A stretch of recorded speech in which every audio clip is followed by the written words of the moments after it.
Pa mor amal wyt ti wedi trio siarad iaith efo rhywun, a mae'r person yna yn sylwi dy fod ti'n dysgu, a maen nhw'n troi i'r Saesneg. Dwi'n siŵr bod o'n digwydd yn amal. Mae'n digwydd yn amal i fi pan dwi'n dysgu iaith arall, a dwi'n siŵr bod o'n digwydd yn amal iawn i bobl sy'n dysgu Cymraeg ac yn trio siarad Cymraeg efo pobl leol. Be fedri di wneud? Sut fedri di gario'r sgwrs ymlaen yn Gymraeg neu yn yr iaith wyt ti'n dysgu? Wel, dyma 5 syniad i ti i helpu cario'r sgwrs ymlaen yn yr iaith yna. 1. Peidio troi i'r Saesneg.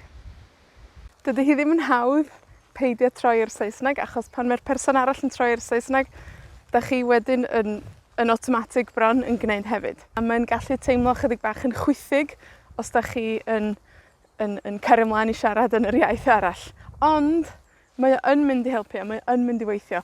A faswn ni wir yn argymell i chi wneud, nes mae'r person arall yn troi i siarad efo chi yn yr iaith yna hefyd.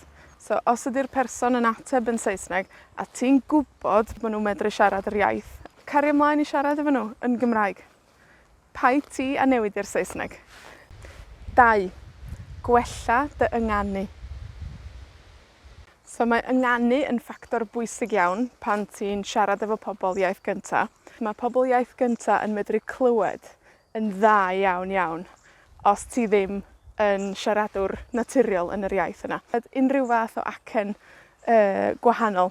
Yn amal, maen nhw'n meddwl bod nhw'n helpu yn troi'r Saesneg achos mae'n haws. Mae'r cyfathrebu allan haws, ond wrth gwrs, dim dyna di'r pwynt.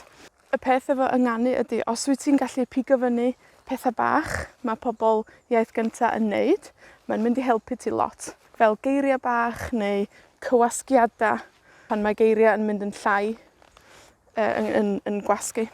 A trio cael y sŵn yr un fath.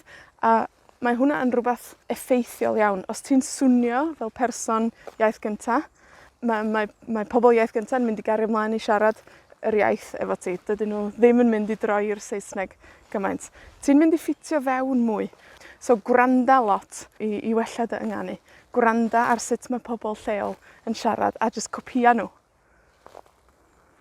3. Smalio dy fod ti ddim yn medru siarad Saesneg. Mae hwn angen dipyn bach o guts, a dipyn bach o greadigrwydd. Mae hwn dipyn bach yn anoddach, achos ella os ti'n siarad Saesneg fel iaith gynta, ella bod gen ti acen amlwg. Rhaid i ti just mynd amdani, smalio bod ti ddim yn gallu siarad Saesneg, a just siarad yr iaith wyt ti'n ddysgu. 4. Defnyddio geiriau llenwi o'r Saesneg yn unig. So mae geiriau llenwi yn gallu bod yn ddefnyddiol iawn, achos y peth ydy, os ti'n cadw'r strwythur yn yr iaith ti'n ddysgu, gellu di ddefnyddio geiriau Saesneg i dy helpu di. I gario'r sgwrs ymlaen, i lenwi'r bylcha lle ti ddim yn cofio'r geiriau. A felly mae'r strwythur a'r sgwrs yn cario ymlaen yn yr iaith yna, ond ti'n gallu defnyddio geiriau llenwi o'r iaith arall i dy helpu di. 5. Paratoi'r sgwrs o flaen llaw. Mae'n gallu bod yn help mawr os ti'n paratoi o flaen llaw be ti'n meddwl sy'n mynd i ddigwydd yn y sgwrs. Enghraifft, os ti'n gwybod dy fod ti'n mynd i siop, neu ti'n gwybod bod ti'n mynd i'r dafarn, neu ti'n gwybod bod ti'n mynd i'r tŷ bita, wel, tria ragweld be fydd y sgwrs. Pa fath o gwestiynau fydd y person yna yn ofyn i ti? Pa fath o atebion ti angen? Pa fath o wybodaeth ti angen mwyn medru ateb? Pa fath o strwythur brawddeg wyt ti angen?